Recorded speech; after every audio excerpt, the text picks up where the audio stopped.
This is our Rats with Team 45 League, analyzing the game between Slowdown and Crazy Horses. This game was played in event Team 53 in the first round. Oh, by the way, love those handles. Slowdown and Crazy Horses. Kind of hard to beat both of those, huh? Okay. Queen's Gambit accepted, which is, to me, very interesting at this point, because this is going to be the second quick knockout that Black scores with this opening. White, be warned.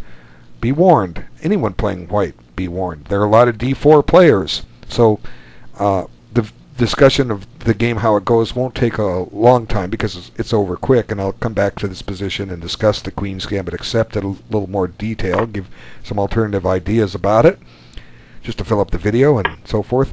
Okay, so basically it follows standard theory. I don't know of the exact move order or book order, but I know that they're the logical moves that you play. Black expands his pawns on the queen side, fianchettos his queen's bishop, eventually castles king side, and the game is very even. Okay, and White just does the normal things. Now I'm not too sure about queen c2 here, because it's going to come under a tempo with rook c8. Ideally, sometimes what you want to be able to do if you want to play this maneuver is have b1 available for the queen to drop back to, and that's kind of hard here because we don't have our rook out of the way yet. We want to do that when the rook is out of the way. We're over here on d1. Then we can drop the queen back here and keep pressure up on the long diagonal. And for White to do that, he's going to have to play b3, bishop b2, and rook d1. So he needs 3 moves just before he can get queen b1 in, and Black's going to stop that before that by pushing his c5 move. Okay, so maybe queen e2 would have been better, but it shouldn't cost White the game by any means. The game's still basically level, and I'm not too sure about this move because my basic instinct is not to trade pieces when you don't have to.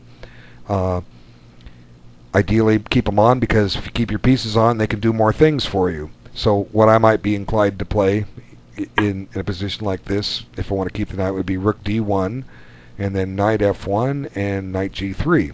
Okay, so again, this might be a position where the queen was better off sitting on e2 than c2. But that's just an alternative way to play this as White. You can have a look at that at your leisure if you allow the Queen's Gambit accepted. Okay, so knight e4, and then I'm not too sure you should trade here. Let Black improve the position of the White pieces, not White improve the position of the Black pieces. So just take back with knight d4 and see if Black will take on e4. But anyway, now that knight's moved several times just to trade itself off. So anyway, but it doesn't mean the game is lost for White yet. The game is very, very, very even. Okay, so there comes that tempo I spoke of, and then bishop c5. Now this is an interesting move. This could be the exact same position for a game I analyzed last event where Playway Cool had White here in a Queen's Gambit accepted, I believe it was, and he played the impulsive rook d1. And I criticized it for a number of reasons, one of mainly being it's relying on silly threats that Black can see if he has time. Now, 1 minute game, 3 minute game, 5 minute game, yeah, go ahead. Those players win a lot of their games by playing impulsive chess. They make attacking moves, causing their opponent to lose time on the clock or lose their way on the board and have to endure a lasting attack and finally succumb to it. But the problem is, you know, you're saying, gee, I want Black to fall into what I want to do. In a slow time control game, it's not going to happen. So what's White's hoping for, and I'll show it, is bishop takes d4, e takes d4, queen takes d4, and then bishop takes b5 check, winning the queen. And even if Black doesn't bite on that pawn and just castles, White says, well, I'm still going to keep this idea alive. I want to play bishop f4 and hope that you play queen takes d4, attacking my bishop. Then when you do that, I'm going to still win your queen. Okay, so it's impulsive chess, and it just gets punished in the long run by good play. So White finds a good move here. He doesn't even go for that. He plays knight b3, tempoing the bishop. Since Black had gained a tempo theoretically with that threat, White gained it back. Okay, so game's very, very even. Now rook d1, which is fine in this position. That's a good square for the rook. Okay, you're not relying on an attack. It makes Black move his queen because he does have the threat of bishop takes b5 check, and if he castles, the bishop takes h7 check. So But black just continues his development and cancels out the threat, and then white continues his development, and here. Now, game's even, dead even. What's going to happen now? Well, this is I believe it's a very useful position because there's a number of candidate moves available at white's disposal. And I'm not saying white didn't play a good one. I'm not saying that at all. But what I'm going to do is say, well, what would I do if I was white here? Well, knight a5 is a possibility here, and I'll talk about that in a second. Bishop c3 is another candidate move. Rook a c1 is another candidate move. What else can we do?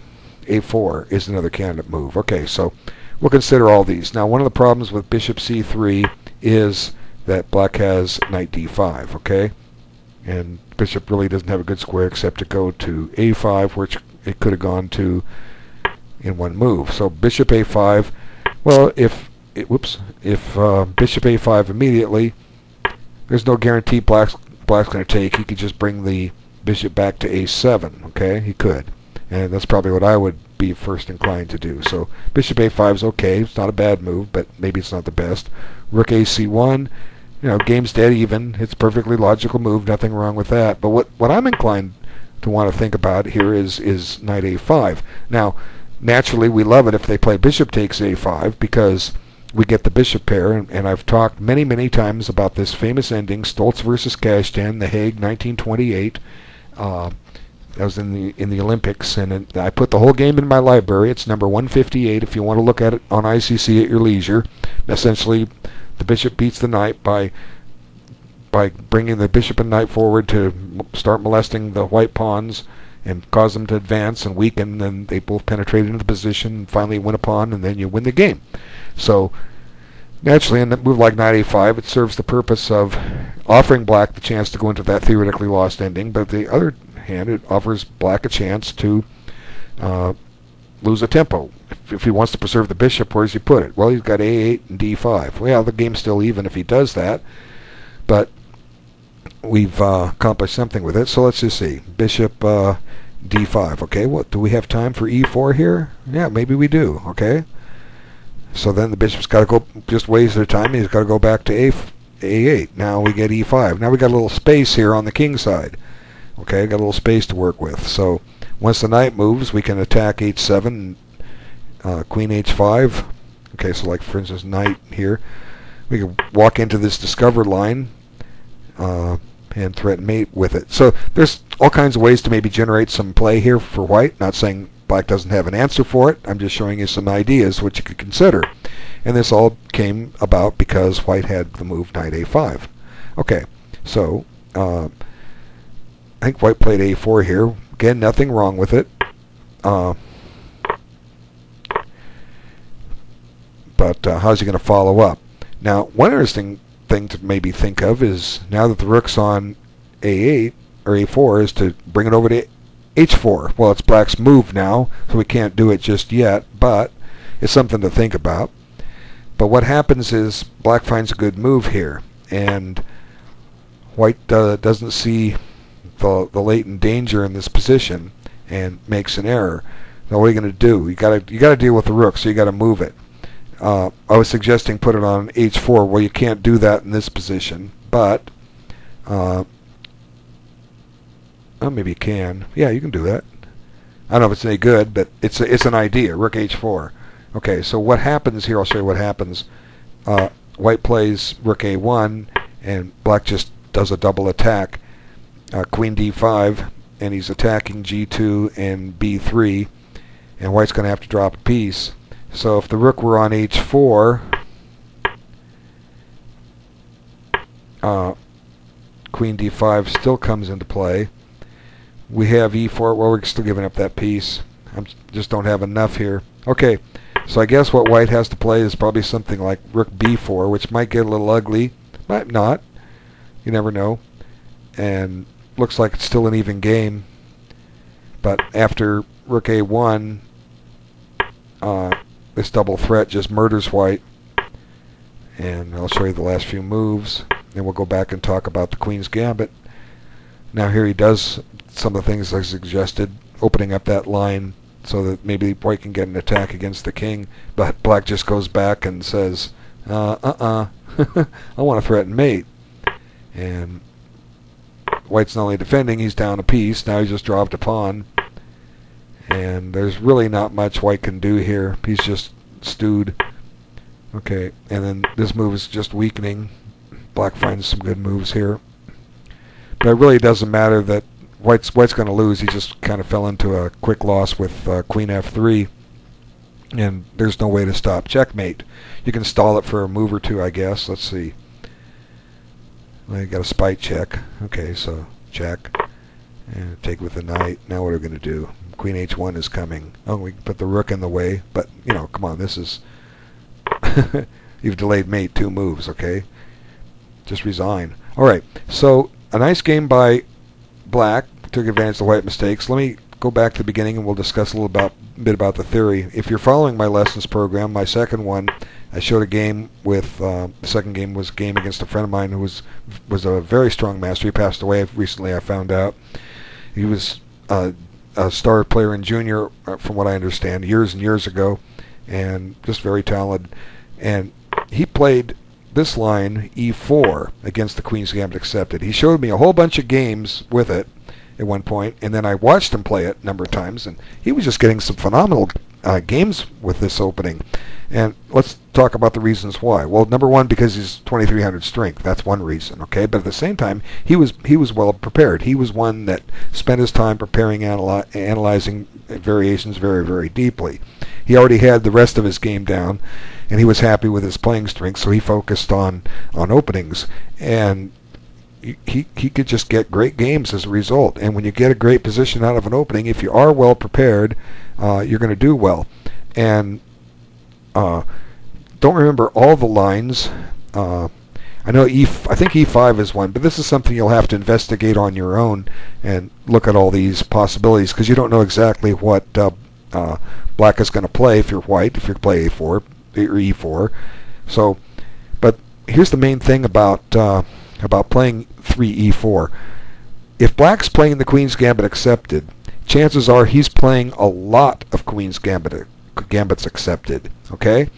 Because it's a very simple position to reach. It's one of the easiest positions to reach against the d4 player, because almost all of them, not all of them, but the majority are going to play 2c4, and then you get your Queen's Gambit accepted. So if you play a move like 3e4, you're taking black out of positions he's used to playing. And this is one of the key things I teach in my ongoing program, is that you want to get your opponent out of his turf and more into yours.